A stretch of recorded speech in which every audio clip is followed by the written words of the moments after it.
Bienvenue aux éditions du désir. Pourquoi le désir?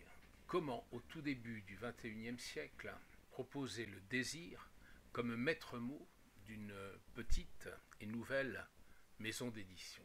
Certes, c'est que le désir vient à manquer, tout au moins dans notre pays, dans notre Europe.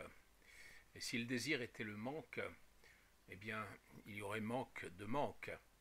Et peut-être extinction générale des feux qui sont trop pleins de manque de signification. Mais le désir, c'est à la fois l'étincelle du manque et un élan vital et créateur, la recherche d'une unité profonde, créatrice, que les dualismes de toute nature nous ont sans doute fait oublier.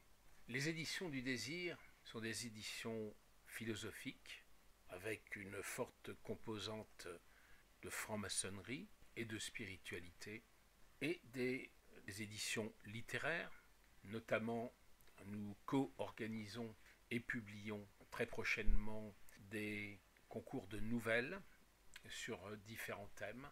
Et ce sont des éditions transmédia, c'est-à-dire qu'elles utilisent toutes les possibilités d'aujourd'hui de publier les idées sous forme de l'écrit, bien sûr, mais aussi sous forme de l'image et sur tous les supports que nous offre Internet, les réseaux sociaux, la vidéo, et finalement toutes les technologies qui permettent de collaborer, de s'exprimer ensemble, de s'exprimer sur des mêmes thèmes au travers de supports extrêmement divers, l'inventivité tenant non seulement au contenu, mais aussi aux moyens qui existent aujourd'hui de s'exprimer.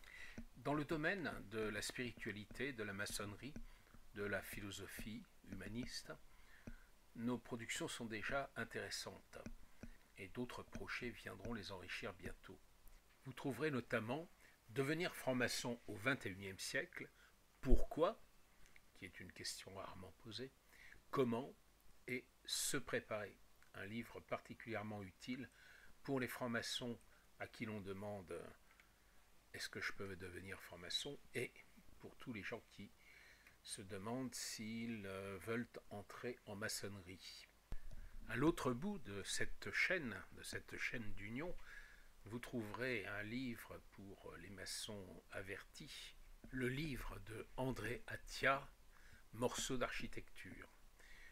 Pour les maçons qui veulent s'initier à la maçonnerie égyptienne et à son profond esprit, le livre de Constant Chevillon, Le vrai visage de la maçonnerie, un livre écrit avant qu'il ne soit tué par la milice sous Pétain.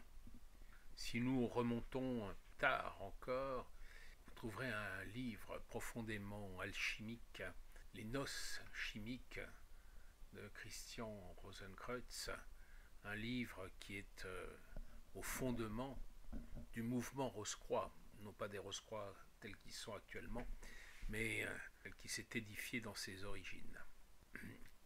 Également, au XIXe siècle cette fois-ci, un livre extrêmement intéressant qui s'appelle Le Kybalion, un livre d'enseignement des hermétistes et qui s'applique de façon très concrète et très méthodique au monde d'aujourd'hui, écrit par trois inconnus, trois initiés. Les éditions du désir peuvent publier vos bons textes, qu'il s'agisse de littérature, de nouvelles, d'essais, et en maçonnerie, de planches par exemple, soit qu'elles soient faites par une loge, soit ou par un groupe de maçons, soit qu'il s'agisse de planches individuelles. L'une des caractéristiques des éditions du désir, c'est de se vouloir transmédia, donc de rayonner et de publier à la fois en livre papier, en e-book, à des véritables prix e-book,